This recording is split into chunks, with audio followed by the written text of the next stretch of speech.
speaking to TRT World. Let's get straight to it. How concerned are you with the deteriorating situation in Afghanistan? Well, let me just say that at one point we expected a bloodbath, because if you see what happened after the Soviets left in 1989, there was a bloodbath in Afghanistan. Hundreds and thousands of Afghans died after that. And that's how Taliban emerged. This time, we were scared that there would be, in taking of Kabul, there would be a bloodbath. But so in that way, it has been an incredibly peaceful transfer of power. Very unexpected. However, now the problem is this looming humanitarian crisis, because a government, an Afghan government that depended for 70 or 75% of its budget on foreign aid, the moment the foreign aid component goes, and that's what people feared, that with the Taliban coming in, there would be no foreign aid. So unless there is help in the short term, in the long term, maybe the Taliban would be able to stand on their feet. But in the short term, unless they are provided aid, there is a grave danger of a collapse of a government, chaos, and a humanitarian crisis. A lot of this depends on the international recognition of the Taliban government in Afghanistan. Is Pakistan going to recognize the Taliban government? And if so, when? Well, our government decided that we would be consulting all the neighbors of Afghanistan. We will discuss with them about the timing of when to recognize the Taliban regime. So we are in discussion. And so Pakistan alone recognize the Taliban is not going to make much difference. It has to be preferably, the United States and Europe and China and Russia. But if all the neighbors get together, who are going to be the most affected if there is chaos in Afghanistan, if we all get together and sort of form a joint policy when to recognize them, I think it would have more impact than simply Pakistan recognizing them. But it's a difficult position for Pakistan, because unless and until there is recognition of the Taliban government, humanitarian aid supplies, all the reserves that are frozen abroad for the Afghan government, they can't necessarily be released. The big question is, when is the United States going to recognize them? Do you expect the United States to recognize the Taliban government? Sooner or later, they'll have to.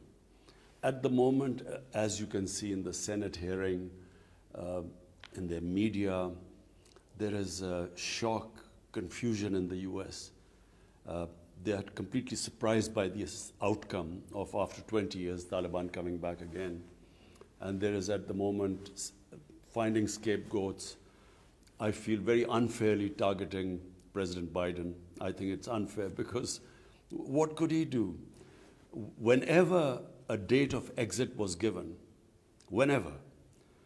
if 2 weeks before that exit date, the Afghan army collapsed and the president fled the country, the same thing would have happened. So, he was taken by complete surprise, and as was everyone else. But I think he's been very unfairly being targeted. And also they're trying to find scapegoats, one of them being Pakistan. And therefore, they're not in a rational mindset the way forward. But clearly, if the US does not defreeze their reserves, and the Afghan government collapses, and this goes into a chaotic situation, the biggest loser will be the people of Afghanistan. And the UN estimates that by next year, over 95% of the people will go below the poverty line. So therefore, they have to come up with a solution. They have to, sooner or later, think about the people of Afghanistan. And unless that happens, I'm afraid this limbo is, every day we are losing. The Afghan population is, the crisis is going to deepen. you were talking about finding scapegoats. There have been hearings held at the US Congress where US senators and lawmakers have been questioning the military high command as well as people from the Biden administration. And time and again, they single out Pakistan. They're calling for sanctioning Pakistan and say that Pakistan is complicit in the Taliban coming to power.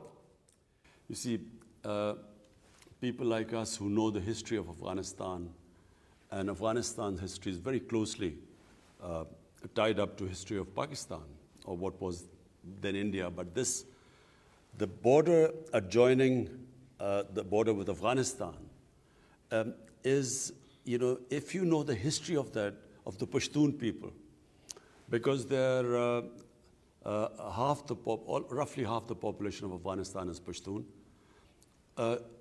Double that, the number of Pashtuns live in Pakistan. And along the Afghan border, both sides are Pashtun tribes.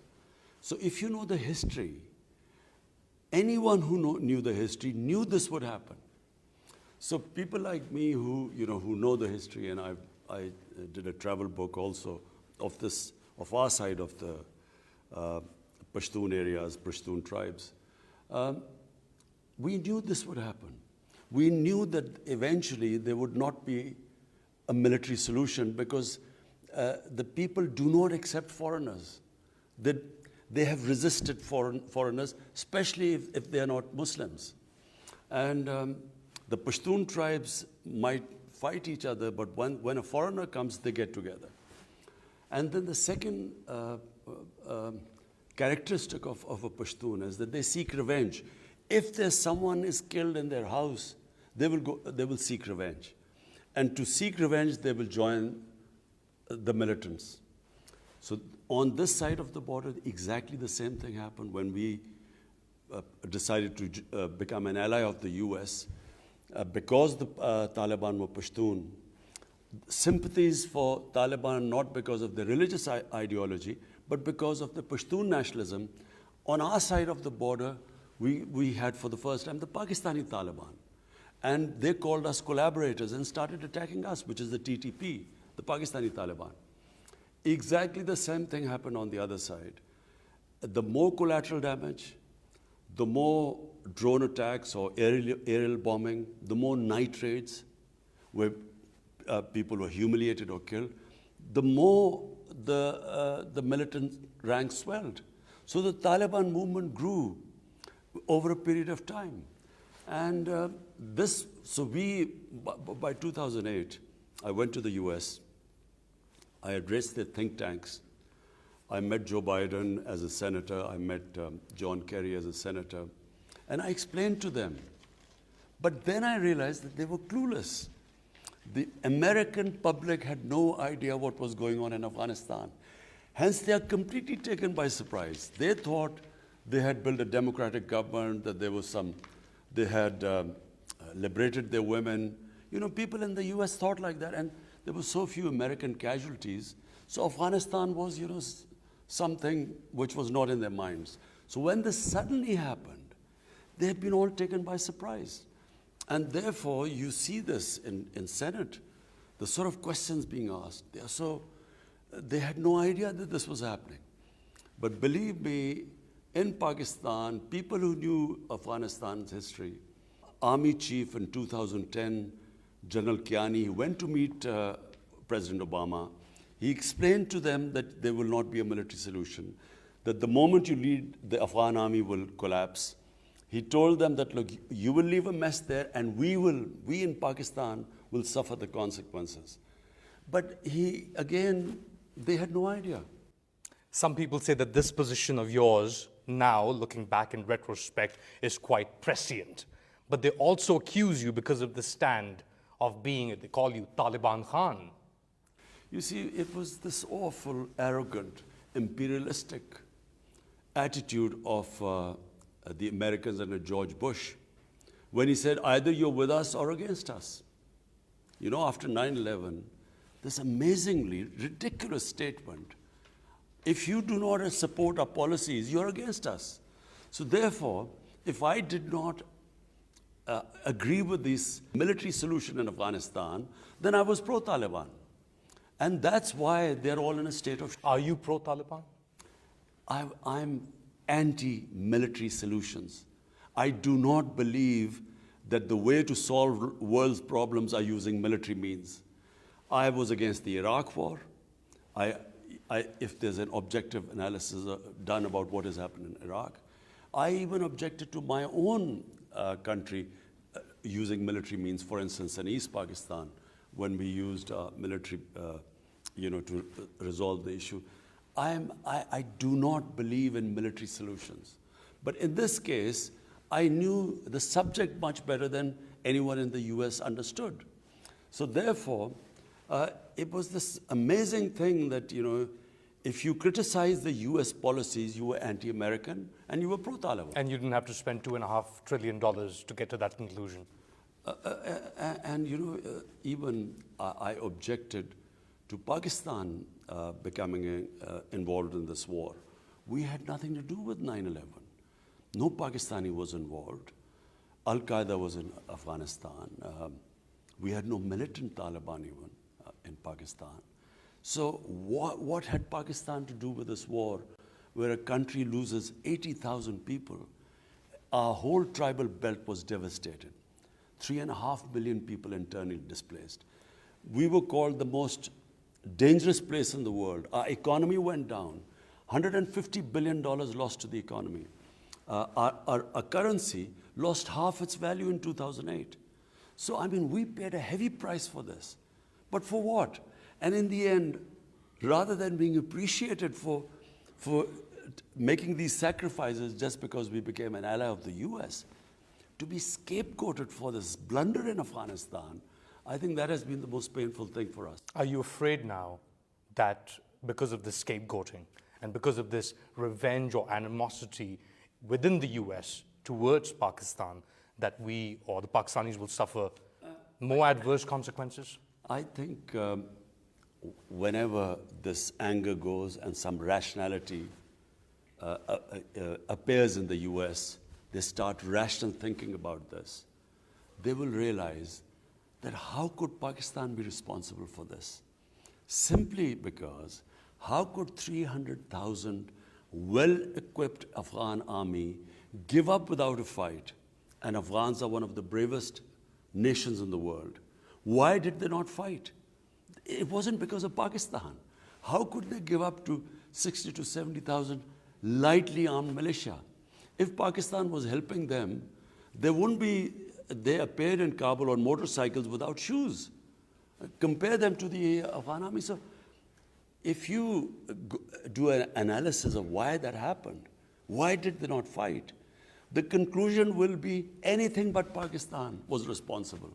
The conclusion will be, number one, Afghans have always resisted foreign occupation. They are a very independent people. They're basically a free nation, free-thinking people. Their culture is very democratic. So they do not accept foreign domination, number one. Number two, the way, I repeat, the night raids, the bombing from the air, you do not fight guerrilla warfare by bombing villages. So the collateral damage, then there was hatred against the Americans, and that hatred translated into more militancy, more people joining, and Taliban became a popular movement in the rural areas. So that was the reason why, in the end, they didn't win. It wasn't because of Pakistan. Now the Taliban is in power, and Pakistan is left behind once again to deal with the fallout of a hasty US withdrawal. Recently, you wrote in a Washington Post opinion piece that the international community will want to see the inclusion of major ethnic groups in the Afghan government. But I spoke to senior Taliban leaders in Kabul, and they say that there is no way that they will allow the inclusion of people like Hamid Karzai, even Abdullah, people that were part of the previous dispensation during which the Taliban lost a lot of their own people, families, and so on and so forth. So where's the disconnect there? What does Pakistan do if the Taliban refuses an inclusive government as Pakistan and the international community has been pushing? Look, from Pakistan's point of view, when we say an inclusive government, we recognize, and everyone recognizes, even the Taliban would recognize, that Afghanistan is a multi-ethnic group. Pashtun are around about 50% of the population. Then there's a big Tajik minority.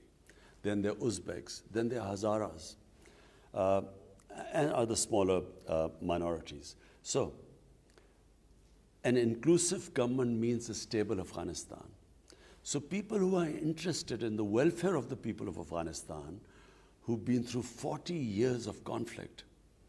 So anyone who feels, wishes them well, would want a stable Afghanistan, and a stable Afghanistan means an inclusive. Yeah, but the Taliban then turn around and say that you are interfering, Imran Khan is interfering in the internal affairs of Afghanistan by pushing for an inclusive government. So let me clarify. Number one, as a well-wisher of Afghanistan, we would want them to be stable and have an inclusive government. Now, what sort of inclusive government should not be dictated to the Taliban government? Because that is interference. If you say, pick so-and-so and so-and-so and take names that you must include them, that is interfering in their internal affairs. And I would imagine that they would resist that. Because remember, Afghans are independent-minded people. There's no, the idea that anyone can control them from outside, whether it is the US or it is Pakistan, it is a fantasy. It cannot happen because that's their history. So we can just, as well-wishers, suggest that there should be inclusive government, which they too agree. What should not happen is they should be dictated that, look, includes A, B, and C, and that would be interference. It's a fractured society, Afghanistan. It's a fractured polity, especially with various different groups of the Taliban now inside the country, in Kabul, in power. They can't even communicate with themselves. Do you think they'll effectively be able to communicate what they want, where they stand, and where they want to take Afghanistan to the international community? Look, I think... And also tying in with Pakistan, because Pakistan, or the international perception is that Pakistan controls the levers of the Taliban.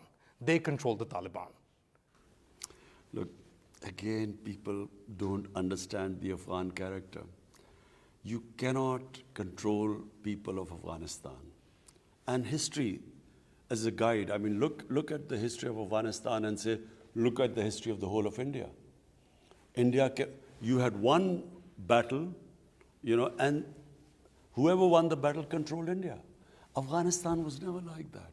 As I repeat, it is a decentralized democratic system. They are very democratic people. It's not a feudal system as it was in India, which is why it was easier to control India. And because the tribes, the Pashtun tribes, which are half of Afghanistan, and twice as many Pashtuns on this side, they resisted the British exactly for 80 years.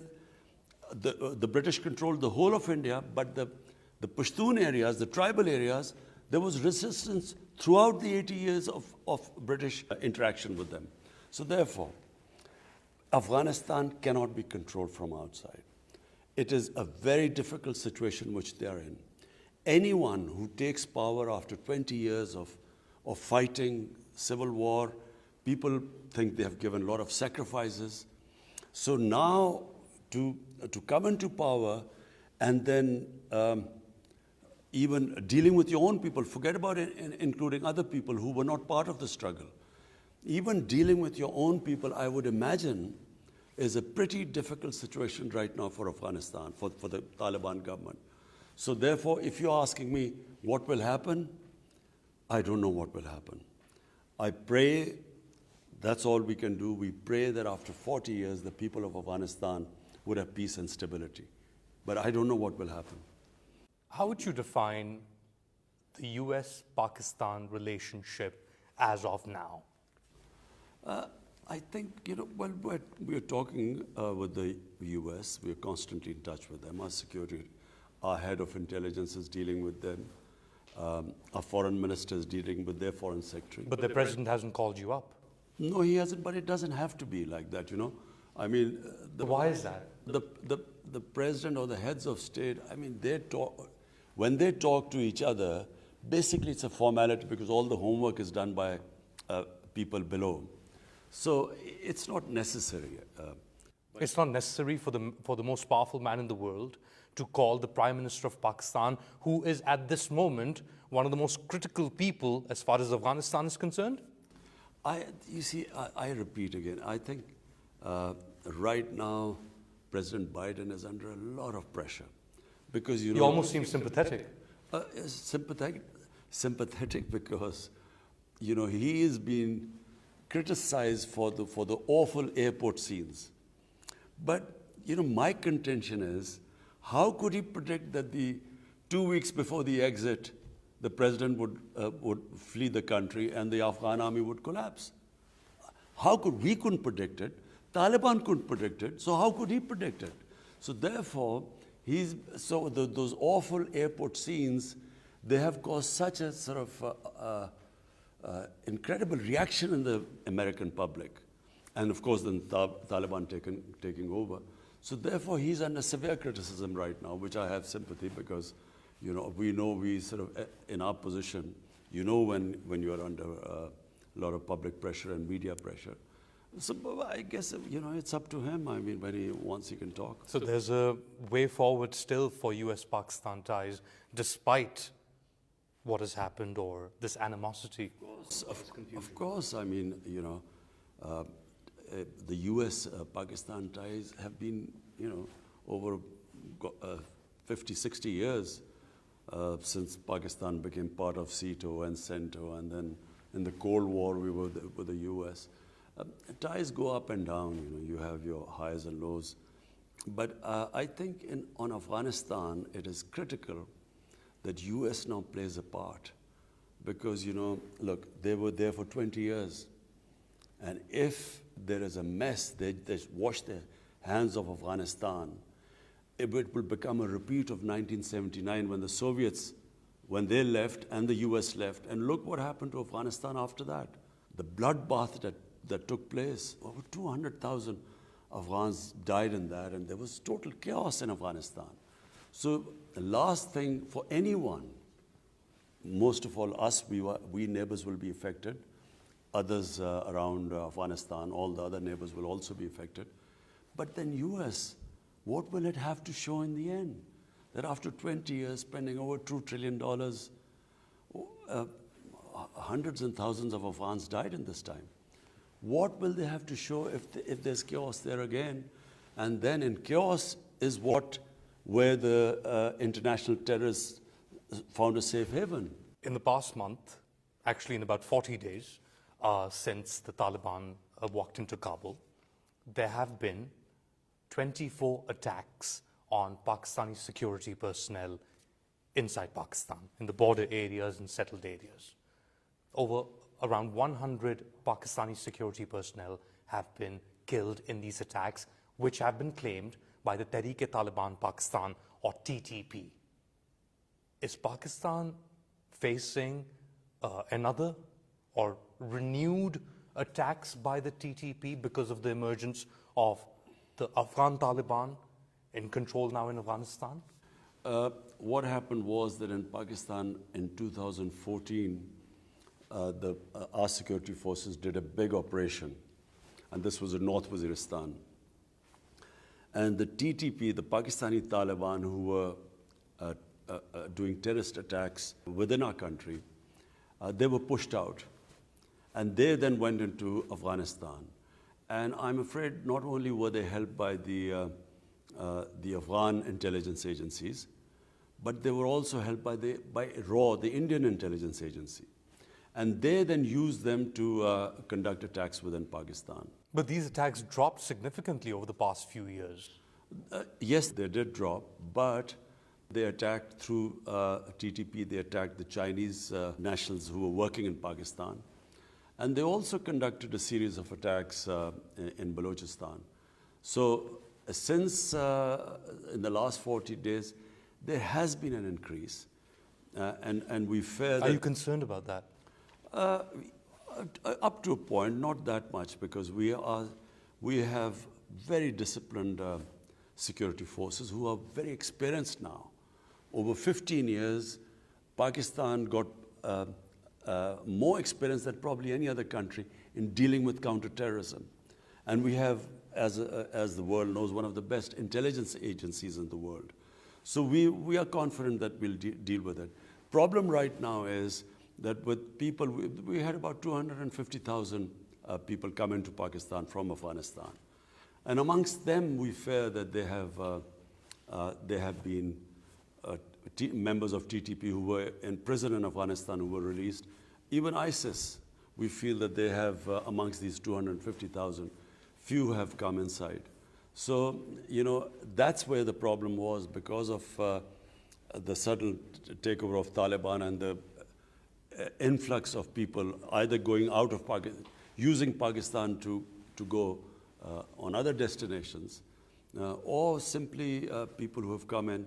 So, you know, that is a concern temporarily, but I think we will be able to deal with it. You don't think the Taliban taking over in Afghanistan will become like a beacon, a rallying cry for all these groups, especially TTP, which is ideologically aligned with the Afghan Taliban, not so much with ISIS Khorasan? You see, the difference is that there's a Muslim government in Pakistan. So what are the Taliban waging a war against? You know, in Afghanistan, they declared jihad because they said it's a foreign government and its collaborators. In Pakistan, they initially, the TTP came in saying, we were collaborators of the Americans. And same, the old Mujahideen who were trained to fight the Soviets, they too also termed our government as collaborators and were attacking us, which is why we lost 80,000 people. And then there were drone attacks in Pakistan. And you stood up against those drone attacks. You, in fact, held rallies to stop the NATO supply line going from Pakistan into Afghanistan. You, of all people, should know more about this. So is there like an innate concern then that this could go out of control, Prime Minister? No, let me just clarify. Drone attacks, to use drone attacks to fight terrorism is the most insane way of doing it. Because no matter what anyone says, whenever a bomb explodes in a village, there is collateral damage. And as we saw in Kabul, the drone doesn't always get the right people.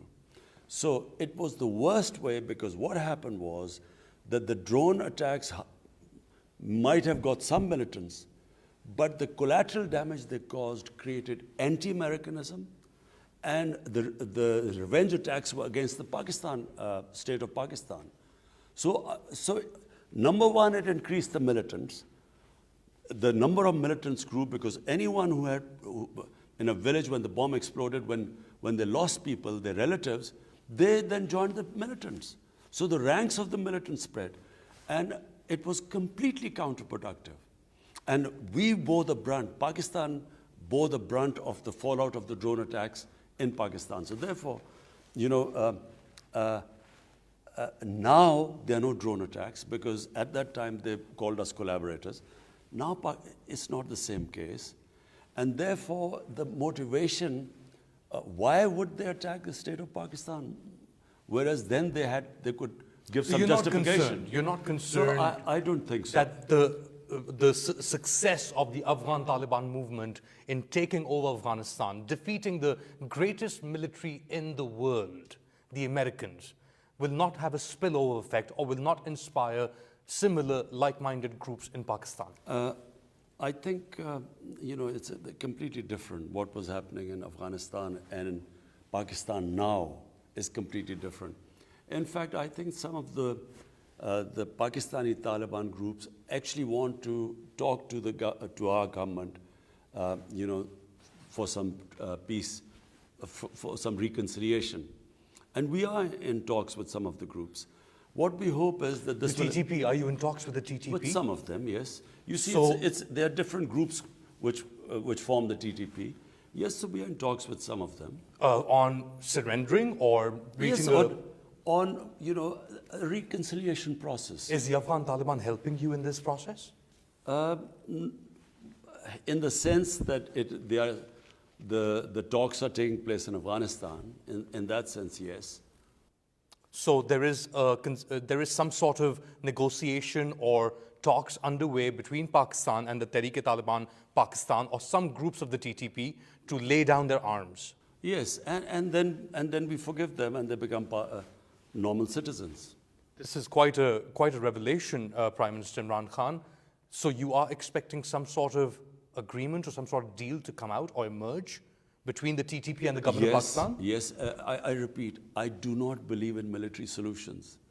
I'm anti-military solutions. So I always believe that, as a politician, political dialogue is the way ahead, which I always believed was the case in Afghanistan. So why is the with TTP US. attacking Pakistani security forces if they're talking to you and trying to reach a negotiated settlement?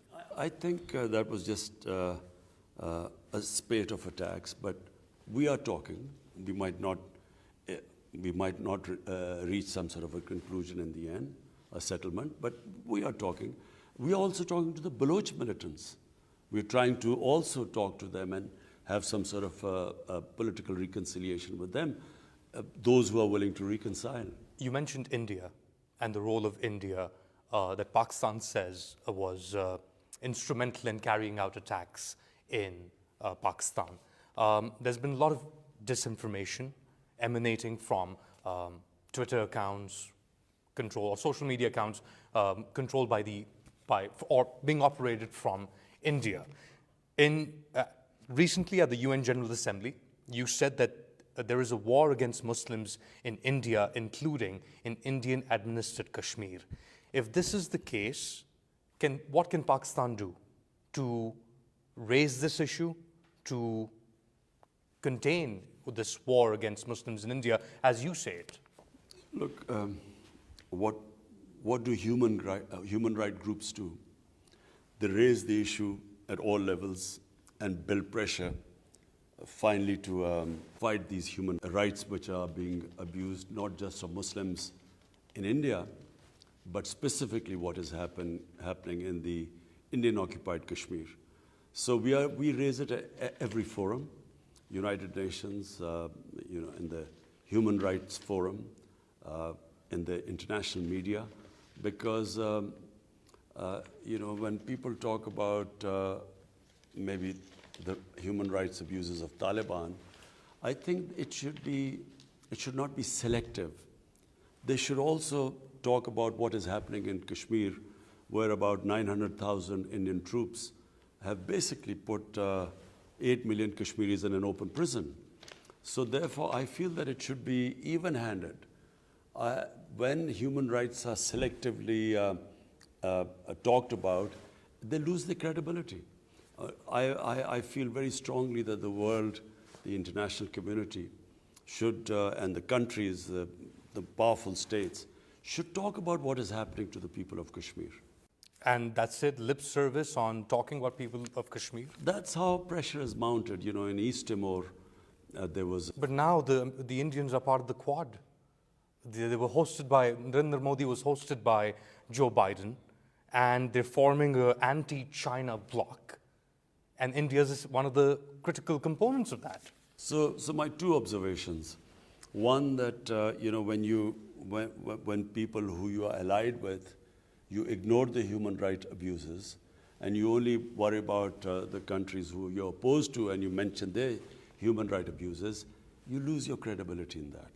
Secondly, my observation is that in trying to form these blocs, the last thing the world wants is another Cold War, because we saw the Cold War between the Soviets and the US, and the world sort of being divided into two camps.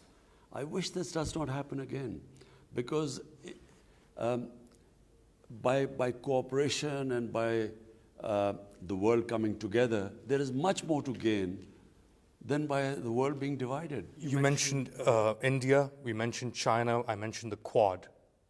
CPEC, the China-Pakistan Economic Corridor, is a critical part, not just for your government, but the government before this as well, to bring Pakistan or get Pakistan into an economic development mode.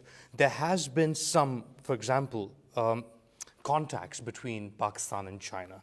Over the past 20 months, since you last spoke to President Xi Jinping, that was in February 2020, have you had conversations with high-level Chinese since, including the president? I have spoken to the Premier, Premier Lee, almost, I think, 3 times since then. The thing is, President Xi right now has not, since the outbreak of COVID-19, he's restricted his movements. Otherwise, he was due to come to Pakistan. So he hasn't been anywhere out of China right now. And I think we are soon about to have a meeting. I'm supposed to have a meeting with President Xi in coming days. Our relationship with China is strong. It always has been very strong. Pakistan-China relationship goes back 70 years.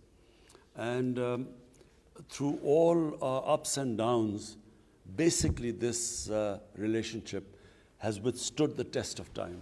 So you're positive that despite the slow progress maybe of some CPEC projects, it's all good as far as Pakistan-China? Yes, we just had the JCC meeting recently, and it's heading in the right direction. Unfortunately, COVID has caused huge disruptions in the world, and especially in our communication, I was supposed to go to China. President Xi was supposed to come here, but all that got restricted because of COVID-19. Finally, you're talking about major disruptions in the world. The dollar hit 172 to the rupee, or rupee hit 172 to the dollar. The price of oil per litre in Pakistan is now at 127. Your government just increased those rates. Is Pakistan facing an economic crisis? It's not Pakistan. COVID-19 has disrupted supplies all over the world. Commodity prices all over the world have gone up. In fact, Pakistan is still cheaper than other countries. But is Pakistan hurting as a result of it? Like most developing countries, in fact, developed countries too. In fact, look what's happening to India. India, there's massive increase in poverty because of COVID-19. So Pakistan also has been affected by the rise of commodity prices. So the rise of prices, inflation in Pakistan is basically imported inflation. Oil prices have almost gone 80% in the past 5 months. So Pakistan imports oil, then unfortunately we had to import wheat, and wheat prices have gone up. All commodity prices have gone up. Palm oil, which is 70% of we consume in Pakistan, is imported. And so that doubled too. So we imported this inflation into Pakistan, which obviously causes people problems. But this is temporary. We feel that with the resumption of the supply lines, things will settle down in a few months. But the opposition disagrees. It says that your government is incapable of coming out with a proper fiscal policy because you've changed finance ministers or people in charge of the finance ministry multiple times. What else would the opposition say? They're such a motley lot. They're fighting for their survival. They're deeply divided. They're facing massive corruption charges. In fact, this country would have been in a different phase of our evolution had it not been for the 30 years of plunder by these two families. They're not political parties, they're family limited companies. They're just two families which plundered this country. And so they're in disarray right now. And therefore they pick on anything. They don't realize that this country coped with the COVID crisis better than almost any country in the world. We were in the top 4 or 5 countries which not only saved our people from COVID, but we also saved up people from the economic disaster, which when you shut down your economy, you create massive poverty. We are one of the few countries which navigated between the two. And mashallah, thanks to the Almighty, very successfully. So now they have to pick on things. I mean, that's the role of opposition. But I would imagine they're pretty desperate right now. Prime Minister Imran Khan, thank you so much. Thank you. Thank you.